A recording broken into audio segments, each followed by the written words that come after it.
Ассалому алайкум дӯстон, хуш омадед ба шабакаи мо. Инак UFC корди доварии Муҳорибаи Чимаев ва Стрикландро нашр карданд ва биёед мебинем ки доваро ин муҳорибаро чӣ гуна баҳогузорӣ карданд. Якум довар Эрик Колон якум ва чорум раундро ба Ҳамзат додааст, дуюм, сеюм ва панҷум раундро бошад ба Стрикланд додааст. Ҳамин гуна бо ҳисоби 48 ба 47 ӯ ғалабаро ба Шон дод. Дуюм довар Сал Дамато низ айнан ҳамин гуна баҳо гузошта ғалабаро бо ҳисоби 48 ба 47 ба Шон додааст. Ана сеюм довар Су Санидат якум, чорум ва панҷум раундро ба Ҳамзат додааст, а дуюм ва сеюм раундро бошад ба Шон. Ҳамин гуна бо ҳисоби 48 ба 47 ӯ ғалабаро ба Ҳамзат додааст. Ҳамин тариқ дӯстон, ду довар ғалабаро ба Шон доданд, як довари дигар бошад ғалабаро ба Ҳамзат дод. Дар натиҷа Шон Стрикланд бо қарори на ҳамаи доваро ғалаба ба даст овард. Ва дӯстон, бояд қайд кард ки муҳориба наздик буд ва дида мешуд ки Ҳамзат аз рӯи нақшаи ҷангӣ не, балки аз рӯи феъли худ ҷангид, лекин ба ин нигоҳ нокарда ӯ пирӯз шуда натавонист. Умедвор мешавем ки Чимаев камбудиҳои худро ислоҳ карда боз ҳам ба қувваттар бармегардад. Пул ҳиҷомат дар шаҳри Москва, ширкати шифофармо ба шумо пешниҳод мекунанд. Ҳамчунин доруҳои гиёҳӣ барои қадро баланд кардан, барои мӯи сар вариш баровардан, барои фарбе ё хароб шудан, барои меъда, гурда, писариазм ва витилигоро низ пешниҳод менамоянд. боварӣ надоред, худи ҳозир ба номерҳои дар рӯи экран буда занг занед. Шифофармо дар хизмати шумо.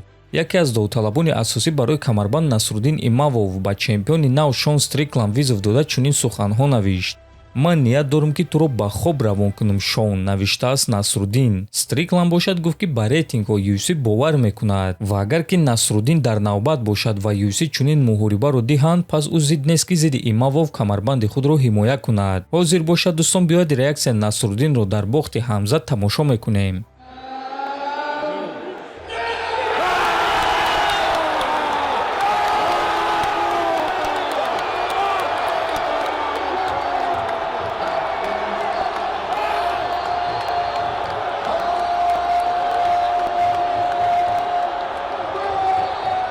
акнун дӯстон интизор мешавем ва мебинем ки рақиби навбатии Шон кӣ шуда метавонад, чунки дар ин вазн боз Дрикус Дуплеси аст, ки Стрикландро 2 маротиба шикаст додааст ва ӯ имрӯз аз ғалабаи Шон хеле хурсанд шуд.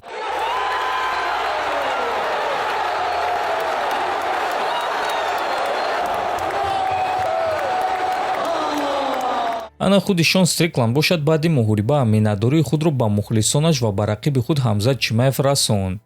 ташаккур ба ҳамаи мухлисони ман, ки маро дастгирӣ кардед. Бе шумоён ма дар ин ҷо намебудум. Ташаккур ба Ҳамзат Чимаев, ки дар октагон бо ман қуввозмоӣ кард, навиштааст Стрикланд. Чимаев бошад ба ӯ дар ҷавоб чунин суханҳо навишт: «Шон Стрикланд, ба наздикӣ вом мехӯрем», навиштааст Ҳамзат. Ва дӯстон, чӣ гуна ки дидем баъди муҳориба, Шон Стрикланд худаш иқрор шуд ки муноқишаи онҳо, душмании онҳо воқеӣ ин гуна набуд. ӯ ин корро барои фурӯхтани муҳориба кард. аз ҳамин сабаб дӯстон, қуввозмоӣ ва душмании Ҳабиб ва Конор аз ҳама бузургтарин дар таърихи ММА мемонад, чунки байни онҳо душмании ҳақиқӣ буд, ки ҳатто баъди анҷоми муҳориба онҳо занозанӣ карданд ва то ҳол якдигарро бад мебинанд. ана оиди ояндаи Ҳамзат Чимаев бошад. Пас Дана Вайт гуфт ки дарҳол баъди муҳориба Ҳамзат ба ӯ гуфт ки дигар дар вазни миёна баромад кардан намехоҳад ва ба вазни ним вазин баромадан мехоҳад. ва дӯстон, агар ки Ҳамзат дар ҳақиқат ба вазни ним вазин барояд, пас дар он ҷо мову шуморо муҳорибаи беҳтарин ва душмании ҳақиқӣ интизор аст, чунки дар вазни ним вазин душмани воқеии Ҳамзат Пауло Коста ӯро интизор аст, ки баъди муҳориба чунин суханҳо навишт: «Ҳамзат гург нест, ӯ саг аст. ҳар чӣ зудтар ӯро ба ман диҳед», навиштааст Коста.